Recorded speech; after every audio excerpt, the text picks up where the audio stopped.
Well, our top focus story this Monday morning, India has given a strong message to Pakistan following the ceasefire violations along the international border and the line of control. Home Minister Rajnath Singh saying India will not tolerate these provocations anymore. को अब cease fire violation बंद करना चाहिए और इस हकीकत को समझना चाहिए कि भारत में अब जमाना बदल चुका है। बस इतना ही कहना चाहूंगा सबसे बड़ा क्योंकि बार बार सीज फायर वायलेशन करना और हमारे आज 4-5 लोग मारे गए हैं, ये खबर मुझे मिली है और इसकी जानकारी अभी हमको जो हमारे बीएसएफ के डीजी हैं उन्होंने हासिल कराई है। हमारी उनसे बातचीत आज सुबह भी हुई है।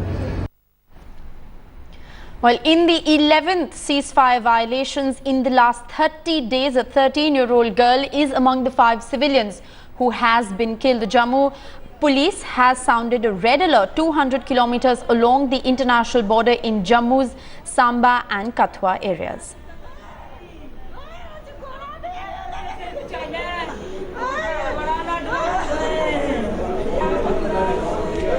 My colleague Kamaljeet Kaur Sandhu is now joining me live from the national capital.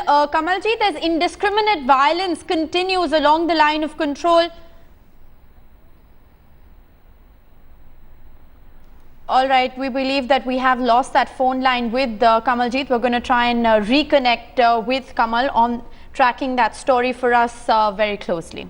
My colleague Kamaljeet Kaur Sandhu is joining me live from the national capital. Kamaljeet, as indiscriminate violence continues along the line of control, 5 innocent civilians, we believe, have lost their lives. Home Minister coming out there and issuing a strong warning to Pakistan. What is going to be the strategy of the Home Ministry going forward, Kamaljeet?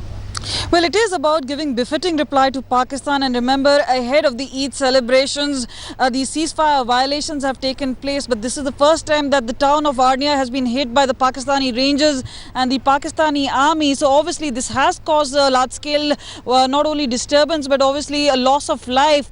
This is something which has been seen as something of an acrimonious attack by Pakistan, and obviously one of the first concerns is to move the civilians towards the safety and then thereafter give a befitting reply. We already know that DG BSF is on his way. He will be not only going to the BSF outpost but also to the town of Arnia. We really have a look and review the security, which is obviously one of the stand taken by the government. But also on the other hand, we know that there has been an infiltration bid from Pakistan by the Lashkar-e-Taiba terrorists. So obviously the Pakistani seems to be on the offensive at this point of time. On one hand, in the Jammu sector, we see ceasefire violations not only across the LOC but also on the border areas. On the other hand, we also see massive infiltration bid taking place.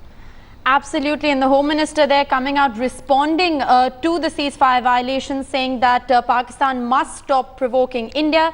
Home Minister there coming out and issuing a strong warning. Let's just play out for our viewers once again what the Home Minister actually said. Pakistan को अब cease fire violation बंद करना चाहिए और इस हकीकत को समझना चाहिए कि भारत में अब जमाना बदल चुका है। बस इतना ही कहना चाहूंगा सबसे बड़ा क्योंकि बार बार सीज फायर वायलेशन करना और हमारे आज 4-5 लोग मारे गए हैं, ये खबर मुझे मिली है और इसकी जानकारी अभी हमको जो हमारे बीएसएफ के डीजी हैं उन्होंने हासिल कराई है। हमारी उनसे बातचीत आज सुबह भी हुई। Well, my colleague Kamaljeet Kaur Sandhu is still live with us from the national capital. Kamaljeet, we've been listening to a whole host of political reactions that have in fact been coming into the ceasefire violations that have been reported in, but obviously the opposition lashing out at the government for inaction, saying that the government has not in fact done enough to curb cross-border violations.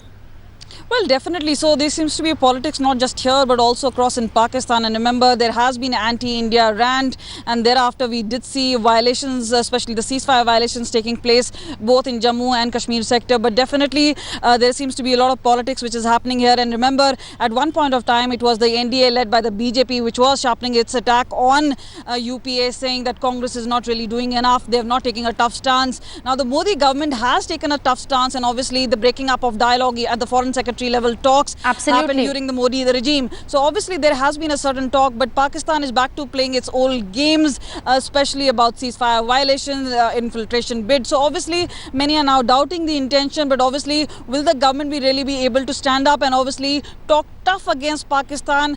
There has already been a talk that they want to dismantle terror, especially launch bases within Pakistan and the POK. Right. But this is something that the Modi government will really have to walk the talk at this point of time. Well, absolutely, all eyes on the Modi government as to how they are in fact going to respond to the repeated indiscriminate acts of violence that are being seen along the line of control. Also the internal crisis that is brewing within Pakistan, of course, reflecting along the line of control. Kamaljeet, stay on with us. Headlines Today has spoken to various defense experts. Let's listen in to what their analysis of the situation is.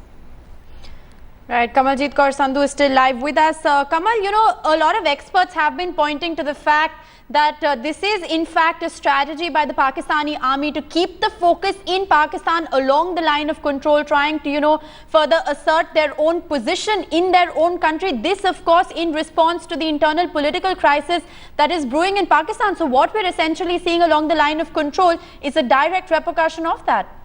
Well, definitely. So far Pakistan has been blow hot, blow cold. Remember, at one point of time, they're talking about peace, they're talking about cooperation on floods. On the other hand, their actions are not matching the words. There are continuous ceasefire violations. We're also seeing a lot of acrimonious attacks, anti-India rant, whether it's Bilawar Bhutto, whether it's about Parvez Musharraf. So obviously, Pakistan wants to rake up this entire Kashmir issue and obviously keep that entire conflict alive. And that is not only by its speech, but also by its action. And what we know is that India has obviously the Home Minister coming out very strongly against Pakistan, saying and warning that this is enough. But definitely we'll really have to see as to what sort of action that really can be taken. And remember, we have a massive deployment of the army, the paramilitary forces, including the BSF at the borders. But this is also about the alertness level at this point of time, considering that before snowfall, Pakistan will try and push in as many infiltrators as possible and obviously try and keep the violence alive. Absolutely, Kamaljeet, that is a really crucial point that you've raised, and Strategic Affairs Editor Gaurav Sawant is also joining me live at this point in time. Gaurav, apart from the fact that, you know, we are seeing a direct repercussion of the internal political crisis that is brewing in Pakistan, this is also strategically planned, because given the fact that there is going to be snowfall now, the passes are going to be blocked. So this is a last-ditch infiltration attempts that are being seen. There are different reasons for activities that are going on at different parts of the line of control and the international border. As far as north of Pir Panjal in Tangdhar, you know, the latest incident that's concerned, in which 3 Pakistani infiltrators were killed. The attempt north of Pir Panjal is infiltration. South of Pir Panjal in Bimbar Gali, where we've seen increased shelling and mortar firing along with the machine guns. There was a sniping incident, and India has responded adequately to a local incident, which led to an escalation. What is happening at the international border between the BSF and Pakistani Rangers, where we've lost 5 people, civilians, and Pakistan has lost 4 civilians along with 26 others injured. There, once again, the effort was a one-upmanship. So, yes, there is tension all along the line of control and the international border, north and south of Pir Panjal and IB. All 3 different reasons, but there is real fear of escalation should the situation not be contained. Right, Gaurav, stay on with us. GD Bakshi is also joining us live at this point in time. General, we'd like to get in a word from you.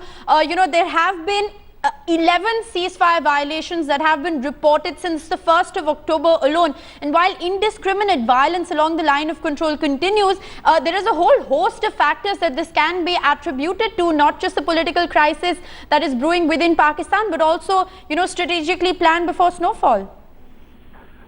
You know, I would like to point out that Pakistan as a state is becoming dysfunctional. And, you know, its irrelevance has been highlighted to it recently in New York. Right. You know, when the gay rant of the Pakistani Prime Minister, you know, was received by the world with an absolute disdain. They are trying now to make a nuisance of themselves to try and prove that Kashmir is a crisis, Kashmir is a nuclear flashpoint, etc., etc., etc., and somehow, you know, invite the world's attention. Right. It's a very pathetic attempt to invite the world's attention. I think the time has now come for India to respond very firmly and to raise costs to sort of prove to Pakistan that if it continues on this escalatory spiral, Pakistan will be the country that will suffer. And to that extent, I think we need to go beyond the level of weapon usage that we are doing presently, because there is a need to raise costs. It has been going on for far too long, and Pakistan has gone unpunished for far too long. You know, all right, Major General G.D. Bakshi, they're making the argument that Pakistan has gone unpunished for too long. It is time for India to retaliate and send out a strong message.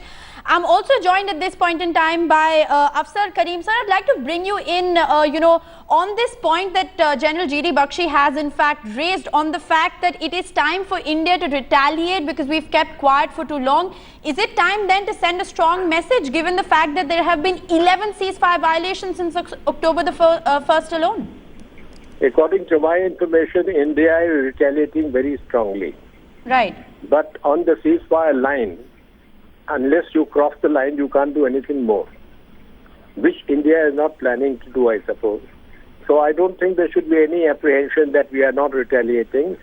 We are retaliating, and when you are sitting across and firing, it's not easy to stop that firing. Right. It has to be stopped on some other political level if Pakistan is willing. But Pakistan seems to be doing this deliberately, but sooner or later they'll have to come to a stop on this matter. Well, absolutely. Afsar Karim, defense expert, saying there that there needs to in fact be a political resolution to this dispute. Afsar Karim, Major General G.D. Bakshi, Gaurav Sawant and Kamaljeet Kaur Sandhu, thank you so much for joining us with those updates and perspectives. This is going to continue to be a top story that we're going to continue to track. Remember, indiscriminate violence, 5 civilian lives have in fact been lost along the line of control.